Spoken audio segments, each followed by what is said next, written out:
where they would get into these relationships that were so emotionally and physically and sexually abusive, and they would be compulsive. Mm-hmm. And so one of the things that we traced neurophysiologically is that going down that same pattern again and again releases these endogenous opioids.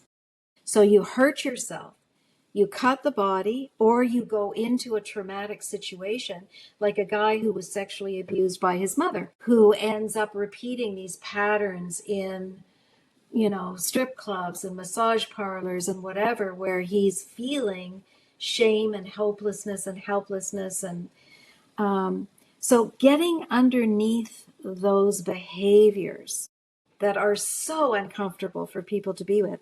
The reason I can do that is because I'm interested in what's the repetition, that pattern there, and then helping the person decode it and decode the triggers, get them into those ventral practices and those felt sense practices through very pragmatic means. We have a practice called the 4-circle harm reduction practice, and it's like a roadmap for how to get out of the behavior you're doing that are hurting you and other people around you.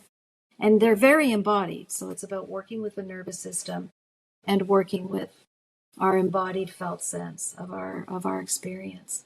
And that is very hopeful, because when you can help people get out of that, then you can say things like, you don't have to be stuck in this forever.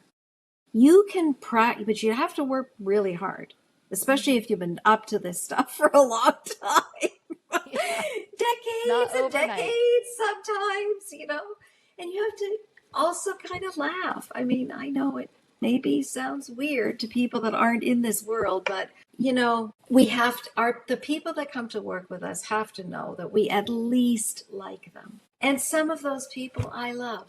And I still hear from them, maybe sometimes every 6 months, or somehow they found out where my birthday is, or, and Yeah. they'll tell me this is happening and that's happening. And like, these are people, good people can do bad things. Yeah.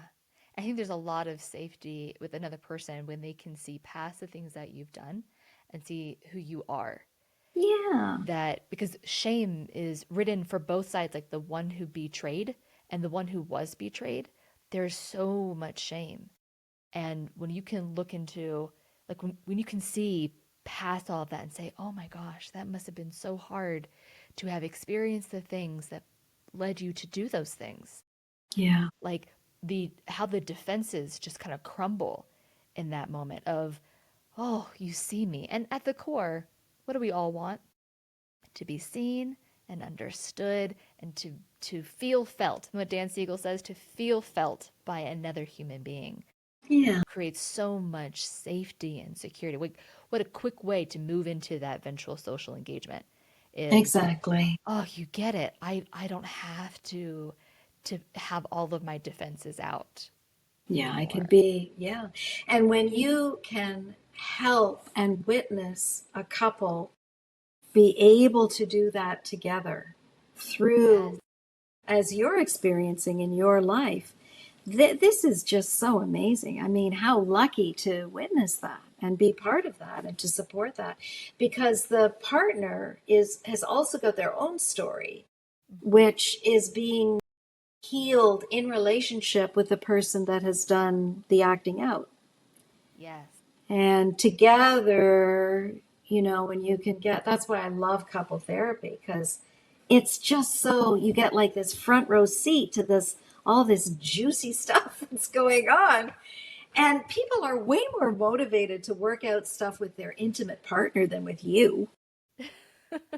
Like, it's not about us as the therapist. Yeah. It's so, I mean, there's always going to be a place for individual work, but in my mind, I enjoyed doing it. I don't really do it. I don't do it anymore. Now I'm teaching and writing, but I work with students still and do demos and all that. I love that. But seeing how people really thrive in groups. So we do a lot of groups, community practice groups.